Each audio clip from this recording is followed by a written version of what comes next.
인생은 장거리 경주입니다. 평생을 달려야 되는 기나긴 과정이죠.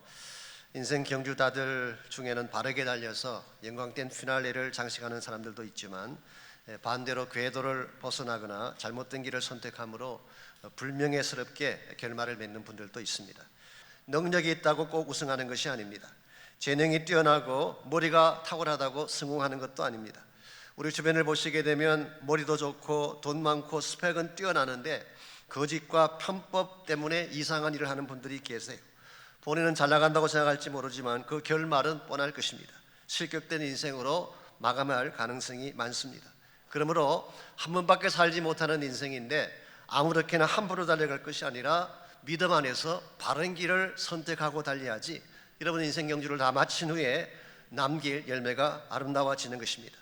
오늘 여러분과 저는 하나님께서 우리에게 주신 인생의 경주를 달리고 있습니다. 어떤 길을 어떻게 달려가게 되면 가장 하나님이 기뻐하실 아름다운 경주가 될 수 있을지, 그리고 결과적으로 하나님께서 인정해 주시고 축복해 주시는 성공적인 경주자로 살아가려면 과연 무엇이 필요할지 오늘 같이 이 본문을 중심으로 함께 정리해 보려고 합니다. 오늘 같이 읽은 말씀해 보시면은 우리가 달려가야 할 바른 인생 경주에 대한 사도 바울의 권면이 기록되어져 있습니다. 먼저 24절을 보시면 바울은 성도의 삶을 운동 경주에 비유하면서 다음과 같이 말씀하고 있습니다. 운동장에서 다름질하는 자들이 다 달릴지라도 오직 상을 받는 사람은 한 사람인 줄을 너희가 알지 못하느냐. 너희도 상을 받도록 이와 같이 다름질하라. 오늘 본문에 운동장에서라는 표현이 나오는데 헬라말 원문을 보게 되면 스타디오라고 되어 있습니다. 스타디오, 원래는 이 단어가 이 길이를 측정하는 단위였습니다. 약 200m, 606.75피트, 미터로는 200m 정도 되는 길이를 말하는데, 헬라 시대 때 그리스 사람들이 만들었던 운동장의 길이가 일반적으로 그 정도였기 때문에 스타디오라고 부른 것입니다. 여기서 나온 영어가 스타디움이라는 영어가 여기서 나왔죠. 요즘은 스타디움 하면 몇만 명, 몇십만 명이 모이지만 그 당시 그리스 도시들에는 그렇게 크지 아니한 스타디오들이 많이 있었습니다. 여기서 달리기 경주를 한 것입니다. 그리고 가장 빨리 결승점에 도착한 자들에게는 상을 주었어요. 그 당시 기록을 보게 되면 고대 그리스 사회에 4개의 큰 경기가 있었다고 기록이 되어 있습니다. 첫 번째가 이스미안 게임스라고 하는, 이것은 고린도에서 열렸던 경기입니다. 포세이돈이라고 하는 바다의 신을 기리는 그런 경주였습니다. 두 번째 경주가 올림피안 게임이라고 하는, 우리가 흔히 올림픽이라고 부르죠. 이것은 제우스 신을 기념하기 위해서 시작된 것이고 가장 오래된 경주입니다. 주전 776년에 시작되었다고 합니다. 매 4년마다 경기가 모입니다. 세 번째가 피시안 게임스라고 하는, 이것은 아폴로를 기념해서 델피라는 지역에서 모였던 경기. 네 번째로 네미안 게임스라는 경기가 있습니다. 이것은 헤라클레스가 네미안 사자를 때려잡았다고 해서 네미안 지역에서 시작된 경주라고 합니다. 정리하면 이 모든 경주는 이방 신들을 위한 경주였어요. 헬라 신들을 위해 달리는 경주였습니다. 그리고 이 경기에서 우승을 하게 되면 우승자들에게 화환을 씌워주게 됩니다. 이스미안 경기 같은 경우에는 월계수나 솔잎으로 만든 화관을 씌워주었죠. 이것을 우리가 월계관이라고 부르기도 합니다. 올림픽 경기에서는 올리브 나무 가지로 엮어 만든 화환을 씌워주었습니다. 이와 같은 화환을 머리에 쓰게 되면 이것은 굉장한 영광이요 자랑거리가 아닐 수가 없었습니다. 그래서인지 모르지만 AD 67년도에 로마 황제 네로가 약 500명의 군사를 이끌고 그리스로 가서 올림픽에 참석을 했다고 합니다. 그것도 참관하기 위해서 간 것이 아니라 본인이 직접 선수로 뛰기 위해서 갔어요. 그 결과 네로가 1808개의 월계수관을 받았다고 하는 기록이 있습니다. 어떻게 그 많은 월계관을 탈 수가 있었을까요? 황제하고 겨루어서 이긴다는 것은 곧 죽음을 의미합니다. 그러니까 경기하는 사람들이 알아서 긴 것입니다. 빨리 달릴 수 있지만 천천히 가고, 그러다 보니까 네로 황제가 1800개 상을 다 휩쓸어 가게 되는, 이와 유사한 일이 1991년도에 평양에서도 일어났다고 합니다. 김정일 국방위원장이 골프를 치러 갔는데요, 홀이런만 11개를 하고 골프 끝났을 때 38 언더파를 기록했다고 하는 그런 기록이 남아 있습니다. 이런 세상 면류관이라고 하는 것은 권력자들의 차지죠. 많은 사람들이, 권력을 가진 사람들이 그것을 가져가면은 뭐 unfair하다, just하지 않다 그렇게 말을 하지만 이게 세상의 논리입니다. 힘 있는 사람들이 면류관을 가져가는, 힘 있는 사람들이 성공을 장악해가는 이것이 세상적인 면류관의 특징이죠. 그러나 25절을 보시면 이와 같이 세상 사람들이 달려가서 얻었던 이 면류관, 이것을 승리자의 관이라고 했는데요, 이것은 썩을 것이라고 바울이 말하고 있습니다. 25절, 이기기를 다투는 자마다 모든 일에 절제하나니 그들은 썩을 승리자의 관을 얻고자 하되, 여기서 말하는 그들은 바로 세상 사람들을 말하는 것입니다. 헬라의 신들을 위해 전심을 다해 경주하는 그 사람들은 결국 마지막에 받게 될 관이 썩을 승리의 관이다 라고 했습니다. 아무리 화려하고 아름답게 잘 만들어도 그 관은 꽃으로 만들든지 나뭇잎으로 만든 것이기 때문에 그 크라운은 영원할 수가 없어요. 결국 시들어지게 되는 것입니다. 저는 여기 우리 모두가 주목해야 될 세상 면류관에 현주소가 있다고 생각합니다. 오늘날도 많은 사람들이 세상의 신들을 위한 경주에 참여를 하고 있죠. 황금이라는 신을 추구하기도 하고 권력이라는 신을 추구하기도 하고 명예라고 하는 신을 추구하기도 하지만 이와 같은 세상 경주에서는 설사 여러분이 우승을 한다고 하더라도 받게 될 면류관이 썩어질 면류관밖에 없다는 것입니다. 그것은 결코 영원하지 않습니다. Perishable crown, 썩어지고 시들어지는 크라운이에요. 그 반면에 우리가 추구해야 될 면류관은 어떤 것인가요? 25절에 계속 기록하고 있죠. 우리는 썩지 아니할 것을 얻고자 한다. 이것은 영원한 면류관을 말하는 것입니다. 이 땅에서 나에게 부여해주는 크라운이 아니라 하나님께서 준비하신 하늘의 면류관, 이것은 imperishable crown, 썩지 아니할 영원한 면류관이라고 설명하고 있습니다. 오늘 여러분과 저의 삶의 경주 앞에는 이 두 가지 면류관이 항상 기다리고 있습니다. 세상 사람들이 나에게 안겨주는 세상의 면류관과 하나님께서 준비해 놓으신 영원한 영광의 면류관, 이 두 가지가 우리 인생 경주 앞을 기다리고 있습니다. 여러분, 이 두 가지 가운데 무엇을 향해 달리고 계시는지요? 우리 삶의 방향이 어떤 면류관을 지향하느냐에 따라서 삶의 내용도 달라지게 되고 마지막에 맺게 될 열매도 달라질 수밖에 없습니다. 여러분과 저는 예수님 만났고 하늘나라의 시민권자이기 때문에 마땅히 세상의 면류관이 아니라 하늘의 면류관을 향해 달려야 할 줄 믿습니다. 한 번밖에 살지 못하는 인생이기 때문에 더구나 우리는 정신을 차리고 이 세상에 썩을 것을 위한 경주가 아니라 영원토록 이실 하늘의 영광된 상을 향하여 달려가야 합니다. 우리가 어떻게 하면 이와 같이 하늘의 영광을 위한 경건하고도 올바른 신앙 경주를 달려갈 수가 있을지, 오늘 본문에 보시게 되면 우리 모두가 영광된 인생 경주를 달리는데 꼭 필요한 세 가지 요소를 오늘 성경이 소개합니다. 영광스러운 바른 경주를 달려가려면 첫 번째로 적응력이 필요합니다. 적응력이라고 하는 것은 adaptability 혹은 flexibility, 유연성이라고 그렇게 번역할 수도 있습니다. 즉 주어진 여건이나 상황에 잘 적응하는 삶을 말합니다. 자기 입장만 고집하는 것이 아니라 주어진 상황이나 주어진 다른 사람의 형편에 나를 잘 적응시키는 것, 이게 있어야지 건강한 경주를 달릴 수 있다는 뜻입니다. 19절부터 23절까지를 보시면 사도 바울이 복음이라는 목표를 위해서 어떠한 적응을 했는지가 오늘 본문에 잘 소개가 되고 있습니다. 먼저 19절, 내가 모든 사람에게서 자유로우나 스스로 모든 사람에게 종이 된 것은 더 많은 사람을 얻고자 함이라고 했습니다. 지금까지 소개해드린 것처럼 바울은 자유인이었습니다. 얼마든지 자신의 권리를 다 행사할 수가 있지만 모든 사람에게 종이 됐대요. 즉 자신의 권리를 포기하고 자신을 비웠다는 것입니다. 바울이 이와 같이 자신의 모든 권리를 다 비우고 포기한 이유는 더 많은 사람을 얻기 위함이라고 했습니다. 우리는 여기서 바울의 가치관을 발견할 수가 있습니다. 바울에게 중요한 것은 자신의 위치나 포지션이 아니라 사람이었어요. 어떻게 하면 복음을 통해서 한 사람을 구할 수가 있느냐? 생명을 건지고 사람을 케어하는 것이 바울의 더 큰 가치인 것을 알 수가 있습니다. 그러면서 사도 바울이 몇 가지 실례를 들고 있습니다. 먼저 20절 말씀 보시면 유대인들에게 내가 유대인과 같이 된 것은 유대인들을 얻고자 함이요 율법 아래에 있는 자들에게는 내가 율법 아래에 있지 아니하나 율법 아래에 있는 자 같이 된 것은 율법 아래에 있는 자들을 얻고자 함이라고 했습니다. 즉 바울은 유대인을 만나면은 유대인처럼 행동을 했어요. 율법 아래에 있는 사람을 만나면 본인도 율법 아래 사는 사람처럼 행동했다는 것입니다. 우리가 아는 바처럼 사도 바울은 베냐민 지파 출신입니다. 완벽한 유대인이었죠.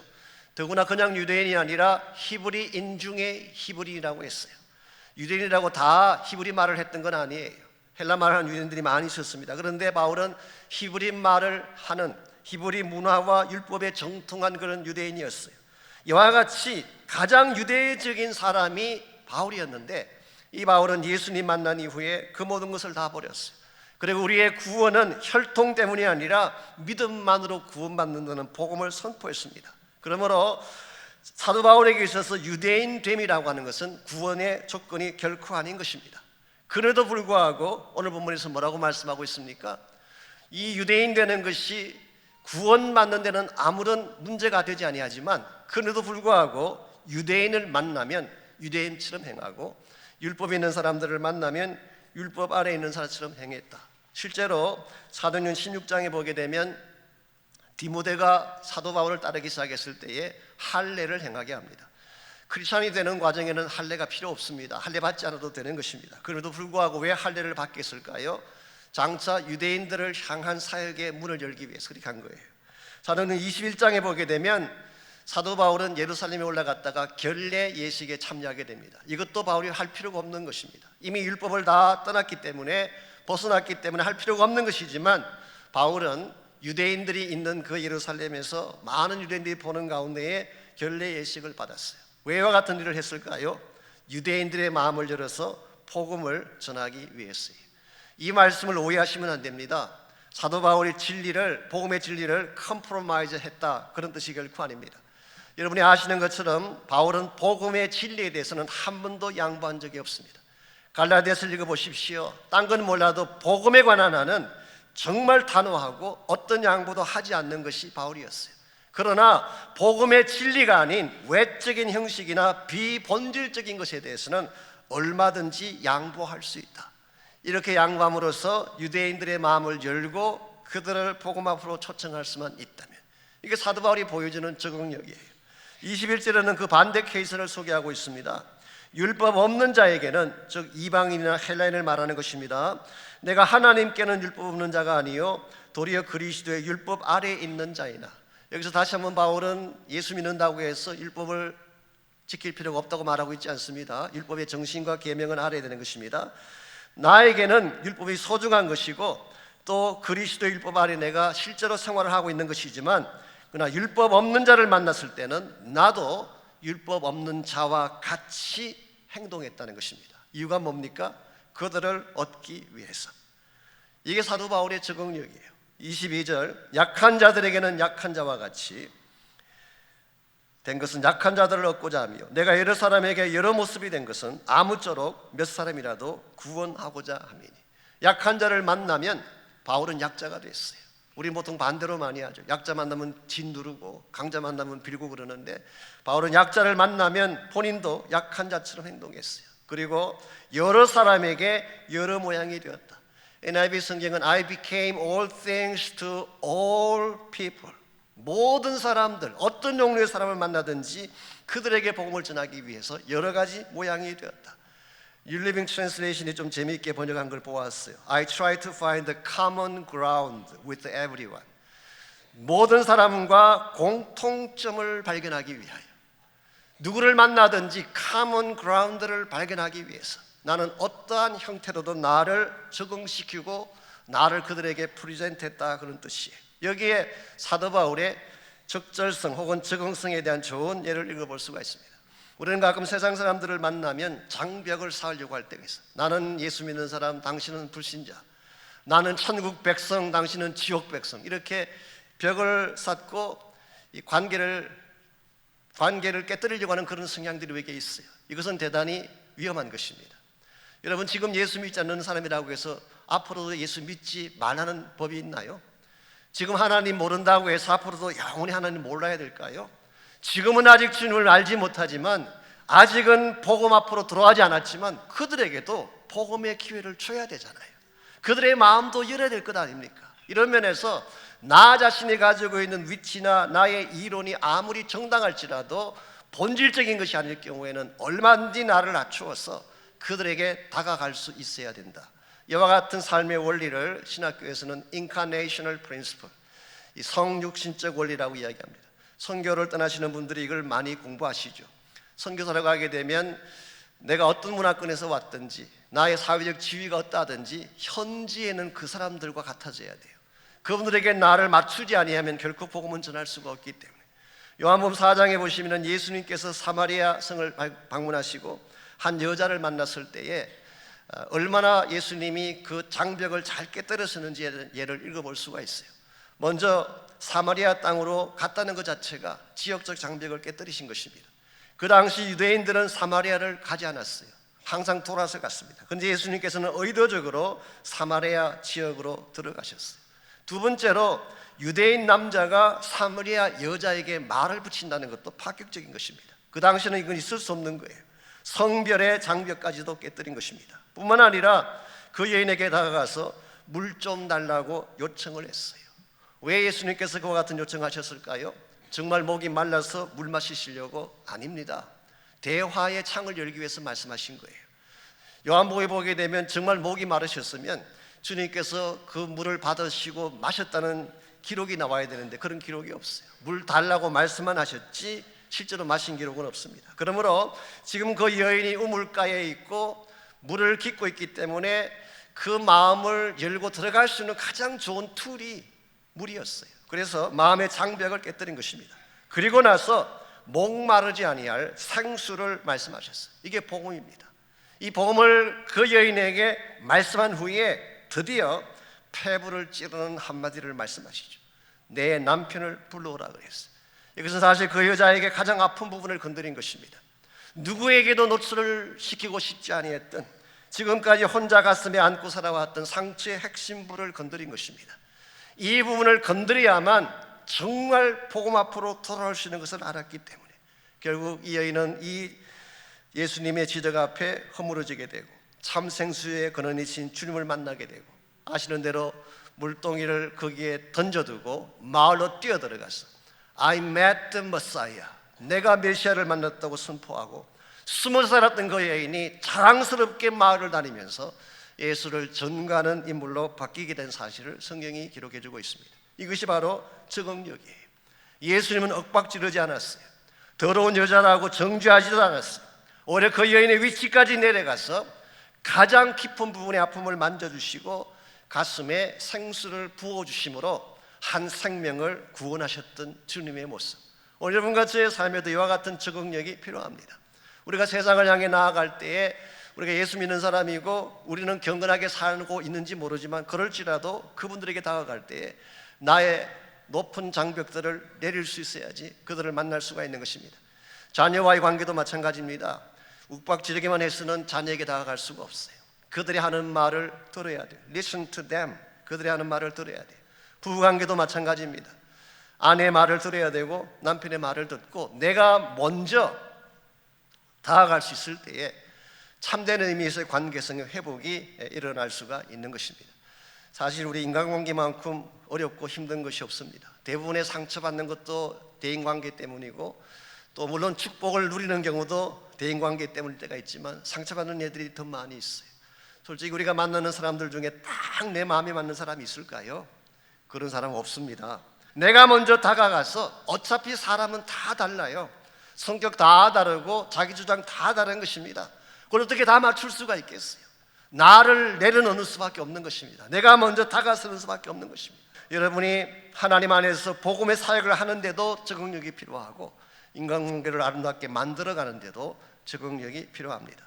두 번째로 우리의 인생 경주를 바르게 달리려면 절제력이 있어야 돼요. 셀프 컨트롤을 할 수 있어야지 인생 경주를 끝까지 바르게 할 수가 있습니다. 25절 말씀 다시 보십시오.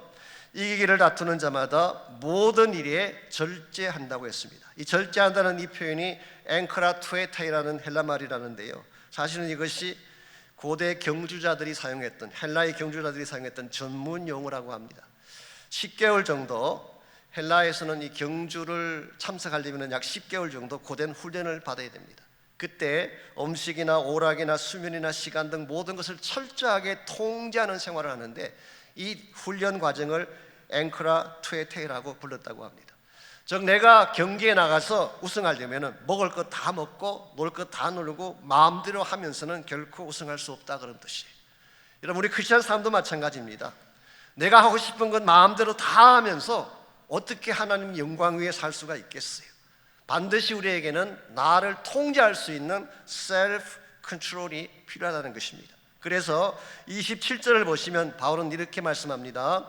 내가 내 몸을 쳐 복종케 함은, 사도 바울이 자기 몸을 자기가 쳐서 복종시킨대요. 이 말의 뜻은 자기가 자기 스스로를 때린다 그런 뜻입니다. 자, 이 표현에서 우리는 뭘 발견할 수 있나요? 지금 바울이 처리해야 될 가장 어려운 적이 누구라는 것입니까? 나 자신이라는 뜻이에요. 내가 가장 무서운 적이에요. 외부의 공격이나 환경이 아니라 나의 크리스찬 경주에 있어서 가장 극복해야 될 싸움의 대상이 나 자신이라 그런 뜻이에요. 실제로 크리스찬 라이프에 있어서 가장 우리가 대적하고 힘들어야 될 대적이 우리가 가진 육신의 소욕이에요. 자기 육신과의 싸움이에요. 사도 바울이 언젠가 말씀했죠. 우리 안에 두 개의 자아가 있다고. 로마서 7장 다룰 때 말씀드렸습니다. 예수 믿는 순간 우리 안에 새 자아가 이루어집니다. New nature. 주님과 더불어 교제하고 주님과 더불어 생명을 누리는 New nature. 그런데 동시에 우리 안에는 또 뭐가 있나요? 옛 자아가 아직 남아있어요. Old nature가 아직 남아있는 것입니다. 그래서 크리스찬 삶은 예수 믿는 순간부터 투쟁의 연속이에요. 예수를 만난 새 자아와 옛날 내가 가지고 있던 옛 자아, 옛 성품이죠. 이것을 우리가 플래시라고 부르기도 하고 육신의 소욕이라고 부르기도 합니다. 이 두 자아의 투쟁이 크리스찬 삶의 진행 과정입니다. 여기에서 여러분이 옛 자아를 꺾지 아니하면, 옛 자아를 컨트롤할 수가 없게 되면 여러분은 결국 영광된 승리를 향해 나갈 수가 없다 그런 뜻이에요. 그래서 27절 하반부를 보시면 좀 스트롱한 경고 하나가 기록되어 있습니다. 내가 왜 내 몸을 처복종시켜야 되느냐? 그 이유는 내가 남에게 전파한 후에 자신이 도리어 버림을 당할까 두려워하기 때문이다. 내가 열심히 복음을 전가하고 하나님의 사역을 다 했는데 다 한 후에 나 자신은 도리어 버림받을까 두려워한다고 말하고 있어요. 여기서 버림받는다는 말의 뜻은 구원을 상실한다 그런 뜻은 아닙니다. 한 번 받은 구원은 상실하지 않습니다. 오히려 이 말의 뜻은 내가 열심히 복음 사역을 했는데 이 복음 사역을 다 하고도 상을 받지 못한다 그 뜻이에요. 영어로 말씀드리면 disqualified for the prize. 이 상의 실격자가 된다 그런 뜻이에요. 사실 이건 참 안타까운 케이스죠. 열심히 복음 전하고 열심히 교회를 했습니다. 열심히 하나님 사역을 했는데 나를 절제하지 못해서, 나 자신을 컨트롤하지 못해서 마지막 부분에 가서 지금까지 모든 사역을 다 말아먹고 모든 것을 다 무산시킴으로 말미암아 내가 받아야 할 프라이즈, 내가 받아야 할 면류관을 상실케 한다면 이것만큼 안타까운 일이 어디 있겠어요. 사실 우리가 인간관계에서도 흔히 발견하는 것이 잘 살아오다가 마지막 한순간에 참지 못해서 이 사랑의 열매를 맺지 못하는 경우를 볼 수가 있어요. 우리 모두에게는 화가 나면 화를 품는 성향이 있어요. 저에게도 여러분에게도 있어요. 또 마음이 상하게 되면 상한 마음을 갖게 됩니다. 그래서 우리도 모르게 우리 안에 형성된 분노나 상한 마음이나 이와 같은 것들을 절제하지 못하게 되면 이게 관계를 깨뜨리고 사람을 아프게 하는 것입니다. 그래서 우리 모두에게 있는 이와 같은 옛 육신적인 성향, 이 성향을 컨트롤해야만 바른 관계를 만들고 건강한 관계를 만들어 갈 수가 있는데, 솔직한 고백으로 우리 옛 자를 컨트롤하는 것이 쉬울까요? 결코 쉽지 않습니다. 이게 쉽다면 왜 오늘 성경이 그렇게 강조하고 있겠어요? 결코 쉽지 않습니다. 그래서 갈라디아서 5장 23절을 보게 되면 사도 바울은 이 절제를 성령의 열매로 소개를 했어요. 다른 말로 표현하면 성령이 내 마음을 컨트롤할 때 비로소 나올 수 있는 것이 셀프 컨트롤이에요. 성령이 내 마음을 장악하지 아니하면 내 안에 있는 나를 절대로 컨트롤할 수가 없다는 것입니다. 그러므로 여러분이 정말 바른 마음으로 바른 인격으로 살아가기를 원한다면 성령의 충만을 꼭 받으셔야 돼요. 분노가 나의 마음을 컨트롤하려고 할 때에 하나님의 성령의 도움 받으십시오. 지금 내 마음이 분노로 채워지려고 합니다. 성령이 내 마음을 다스려 주십시오. 원망하는 말이 튀어나오려고 할 때에, 악한 말이 튀어나오려고 할 때에, 무엇인가 상처 주는 말이 튀어나오려고 할 때에 여러분이 성령의 능력을 구하게 되면, 성령께서 여러분의 마음을 다스리는 순간 여러분의 심령은 사랑과 희락과 화평과 오래 참음과 자비와 양선과 충성과 온유와 절제하는 마음을 갖게 되는 거예요. 정말 우리가 하나님이 주신 인생 경주를 건강하게 바르게 끝까지 잘 달려가기를 원한다면 적응도 잘해야 되지만 자신을 절제하는 것도 할 수 있어야 됩니다. 마지막 세 번째로 여러분과 제가 이 하나님의 우리에게 주신 인생 경주를 잘 마치려면 방향성을 바르게 해야 됩니다. Right direction이죠. 방향을 바르게 정해야지 하나님이 기뻐하시는 쪽으로 살아갈 수가 있습니다. 26절을 보시게 되면 바울은 두 가지 비유를 통해서 방향성에 대해서 소개하고 있습니다. 그러므로 나는 다름질하기를 향방 없는 것 같이 아니하고 싸우기를 허공을 치는 것 같이 아니한다. 이 다름질한다는 것은 달리기 경주를 말합니다. 달리기 경주를 하는데 목표를 정하지 않고 달리는 경주자 봤어요? 이 향방 없이라면 aimless. 내가 이제 경주를 떠났는데 도착해야 될 목표지를 정하지 않고 떠난다면 어떻게 되겠어요? 결국 이 사람은 아무리 빨리 달려도 실격자가 될 수밖에 없는 것입니다. 두 번째 케이스는 싸우는 경우. 이것은 권투나 격투기를 말합니다. 만일 권투를 하는 선수가 허공을 계속 치게 된다면 어떻게 될까요? 본인의 펀치가 아무리 강해도 허공을 치는 한 상대는 넘어지지 않습니다. 상대를 넘어뜨리려면 이 펀치가 정확하게 목표에 맞아야 돼요. 또 그 동일한 원리로 우리 크리스찬 삶의 경주도 목표를 바로 정하고 바른 방향으로 달려가야지 여러분의 인생을 낭비하지 아니하고 인생을 다 달렸을 때 남길 열매가 있다, 그런 뜻이에요. 오늘 여러분과 저의 삶은 하나님이 주신 목표가 있어요. 세상을 향해 아무렇게나 살다가 끝나는 것이 우리 인생이 아니라 하나님이 여러분과 저를 부르실 때에 우리에게 주신 목표가 있어요. 그 목표가 뭘까요? 빌립보서 3장 14절에서 바울은 이렇게 기록하고 있습니다. 표대를 향하여 그리스도 예수 안에서 하나님이 위에서 부르신 부름의 상을 위하여 달려가노라. 바울에게는 위에서 부르신 부름의 상이 있대요. 영어 성경 보시면은 upward calling from God. 어떤 영어 번역은 heavenly calling. 또 어떤 분들은 higher calling 그렇게 부르기도 했어요. 사도 바울이 설정한 목표는 이 땅이 아니었어요. 이 땅의 성공이 아니었어요. 하나님이 나를 이 땅에 보낼 때 나를 통해 이루기를 원하신 eternal 플랜이 있는데 이게 하나님 나라를 위한 계획이에요. 이것을 위해 달려가도록 우리를 부르셨고 이와 같은 목표를 향해 달려갈 때에 하나님께서 예비하신 영광의 면류관이 있음을 말한 것입니다. 베드로전서 5장 4절에서 베드로도 동일한 말씀을 적었어요. 베드로는 목자의 삶에 대해서 말하면서 여기도 목자님들이 많이 계시는데 목자의 직은 참으로 영광된 직입니다. 우리가 가진 어떤 직책보다도 더 존귀한 거예요. 왜냐하면 이 목자의 직을 다한 사람에게 우리의 목자장이신 그리스도가 나타나실 때에 시들지 아니하는 영광의 면류관을 주리라고 약속하셨기 때문에 여러분이 양을 위해 수고합니다. 신방하느라고 눈물을 흘립니다. 그들을 위해 중보하느라고 시간을 보내죠. 이게 그냥 사라지는 것이 아닙니다. 하나님이 다 기억하셨다가 주 예수 다시 오실 때에 시들지 아니하는 영광의 면류관으로 주신다는 거예요. 오늘 세상 사람들은 이 땅의 면류관을 위해 달려가죠. 성공이라는 면류관을 얻기 위해 명예라고 하는 권력이라고 하는 면류관을 위해 달려가지만 결국 그 사람들은 얻어도 썩을 면류관입니다. 그러나 여러분과 저는 거기에 관심을 갖지 않습니다. 썩지 아니할 하늘의 면류관, 주님 다시 오실 때 우리 모두에게 부어주실 영광된 하늘의 면류관을 위해 달려가야지. 여러분 한 번을 살아도 후회하지 않고 바르게 살아갈 수가 있습니다. 이 땅에서 보는 깃발들 많이 있죠. 세상 사람들이 자랑하는 세상의 깃발들 많지만 우린 거기에 관심이 없습니다. 참으로 우리가 관심 가질 것은 주님 다시 오실 때에 주 예수 그리스도 앞에서 함께 흔들 영광의 깃발, 우린 그날을 향해 달려가야 되겠고 그날에 우리 주 예수 그리스도께서 여러분과 저에게 안겨줄 그 면류관을 사모하며 달려가야지. 우리 인생이 바르게 되고 인생을 다 산 후에 후회 없는 아름다운 결실이 있는 인생이 될 수가 있습니다.